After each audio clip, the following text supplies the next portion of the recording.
My name is Barbara Eisworth. I'm the Executive Director and founder of Iskashita Refugee Network.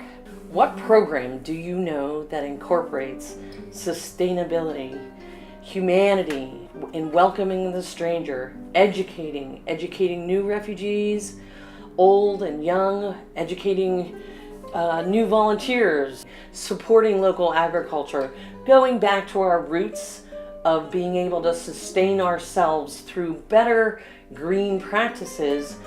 Iskashita is that program, and we need your support to continue training and educating volunteers, welcoming strangers such as the refugees from all these different lands, where we can learn so much from each one of them and giving them hope for a better future, a more diverse United States, a better community working cooperatively together.